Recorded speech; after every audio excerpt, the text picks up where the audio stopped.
GlamFam, welcome back. This is not a cooking channel, but we are going to be making sweet potato casserole today. Get you some potatoes, sweet potato, wash them, plop them into your oven for about an hour and a half or until they look like so. That means that they're fully cooked.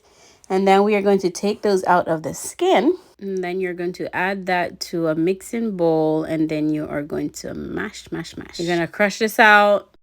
We're going to add a sugar, quarter sugar, salt to taste. I really don't use measurements, but I'll be putting some stuff in the description box below.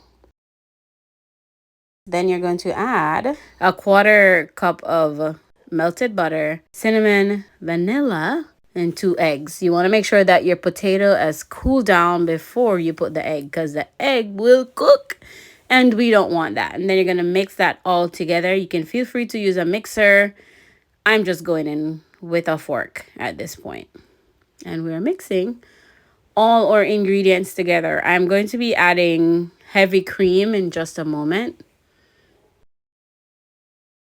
All right, so it didn't taste sweet enough for me. And so I added another quarter cup. That's way too much sugar, but it's the holidays. Who's counting calories? If you're counting calories, then you probably should not be eating this anyway. So the heavy cream, a quarter cup of the heavy cream is in here.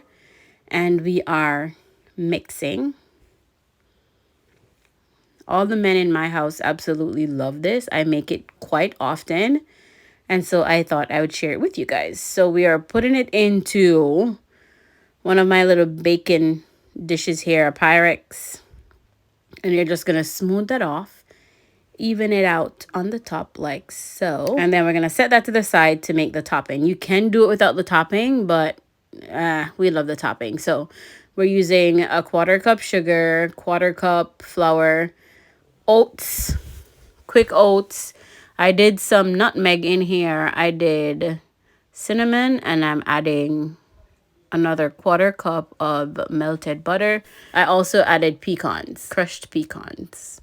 I kind of put them in a little bag and I smash them till they're in pieces. We're going to mix all that together, and this is going to be our topping. Subscribe if you're still watching. We're going to top it off.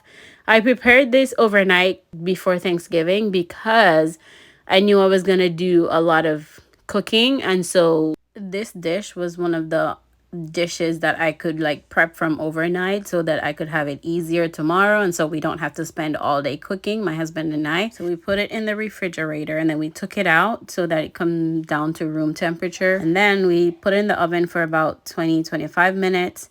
Take it back out, put some marshmallow on top, put it back in until it's looking like this, and that's pretty much it. It's the easiest dish you'll ever make. The men in my house, Zane doesn't like it as much, but the men in my house absolutely love this. Listen, I kid you not, it was gone in no time. The next day, my husband called me from work. He says, "Boo, check to see if it's done and put up the rest for me." And so I did, or else it would be gone. Ingredients will be in the description below. Thank you for watching this video. Remember to like, comment, share, subscribe.